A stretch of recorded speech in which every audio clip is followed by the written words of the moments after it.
बहू का प्यार। ओ मेरी प्यारी बहू, जरा मेरे हाथों में मेहंदी तो लगा दे, कल एक शादी में जाना है।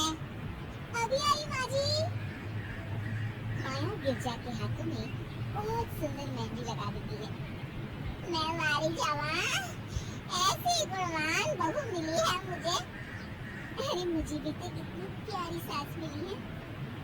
दोनों हंसने लगती हैं। ये बात उनकी पड़ोसन कमला सुन लेती है।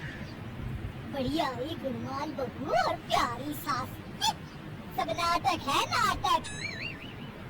कमला स्वभाव से बहुत तेज होती है, उसकी अपनी बहू से बिल्कुल नहीं बनती, इसीलिए वो गिरजा से जलती है। अगले दिन मंदिर में, अरे गिरजा बहन, आज शाम मंदिर में कीर्तन का प्रोग्राम है, आप आएंगी ना? हाँ हाँ जरूर। वही तो, कम से कम इसी बहाने इन बहुओं से छुटकारा तो मिलेगा। कैसी बातें कर रही हो कमला, मेरी बहू तो साथ आएगी। अरे माया कितने अच्छे भजन गाती है, तुमने नहीं सुना? हाँ हाँ, ठीक ही गाती है। मैं तो रोज शाम को माया से भजन सुन के ही सोती हूँ। हाँ हाँ, अब मैं चलती हूँ, मुझे देर हो रही है। शाम को मंदिर में, वाह माया बिटिया, आज तुम्हारा भजन सुन के तो मन खुश हो गया। धन्यवाद पंडित जी, माँ जी चाहती थी कि मैं आऊँ, इसीलिए मुझे आज यहाँ गाने का मौका मिला। मैं धन्य हो गिरजा, इतनी प्यारी बहू मिली है तुम्हें। सो तो है पंडित जी। कमला दूर खड़ी सबसे डरी होती है। इनका प्यार तो अब मैं निकालती हूँ। अगले दिन कमला छत से माया को आवाज लगाती है। अरे माया! जी बुआ जी, जरा इधर तो आना, कुछ बताना है। अभी आई बुआ जी। क्या हुआ? माया कमला के पास जाती है। पता है, कल सुबह गिरजा मंदिर में कह रही थी कि उसकी किस्मत फूट गई जो उसे तेरे जैसी बहू मिली। अच्छा बुआ जी, किसी बात पर गुस्से में कह दिया होगा। आप तो जानती हैं, माँ जी मुझे कितना प्यार करती है। अरे वो चाहती ही नहीं थी कि तू मंदिर में आए, वो तो मेरे बहुत कहने पर तुझे लेकर आई।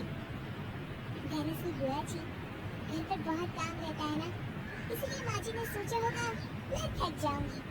देखिए ना, कल हम मंदिर से देर रात घर आए तो उन्होंने कोई काम मुझे अकेले नहीं करने दिया, खाना उन्होंने खुद बनाया। अरे ये कानूनी तो अपनी सास की बुराई करने को तैयार ही नहीं। और कुछ बुआ जी? है? नहीं नहीं, और कुछ नहीं, अब तो जा यहाँ से। अगले दिन मंदिर में, अरे ओ गिरजा, कल तेरी बहू आई थी मेरे पास। माया? आई होगी, वो सबसे हंसती बोलती रहती जो है। अरे हंसना बोलना क्या, तुझे कोस रही थी। ऐसा हो ही नहीं सकता, तुझे सुनने में कोई गलती हुई होगी। कसम से गिरजा, वो कह रही थी मुझे तो मेरी सास ने नौकर समझ लिया है। दिन भर घर का काम करती रहती हूँ मैं, और मेरी सास आराम करती है। अरे ज्यादा काम से थक गई होगी तो गुस्से में कह दिया होगा। वैसे भी काम तो वो करती ही है। मुझे आराम की आदत उसी ने लगाई है। हाँ। जो भी हो, थोड़ी नकेल कस ले, बाद में ये बहुएं सास को घर से ही निकाल देती है।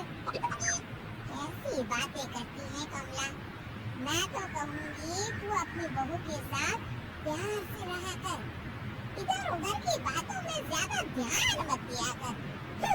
तेरी आई मुझे सिखाने, मैंने तो तेरी भलाई के लिए कहा था, नहीं सुनना तो जा यहाँ से। अगले दिन, क्या हुआ माँ जी? कमला बुआ जी क्या कह रही थी? तू तो जानती है कमला और उसकी बातें। हाँ हाँ,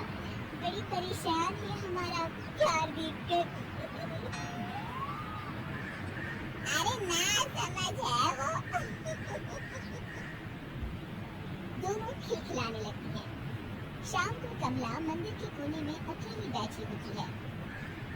क्या हुआ कमला बेटी?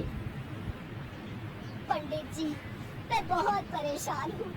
मेरी बहू मुझे प्यार नहीं करती।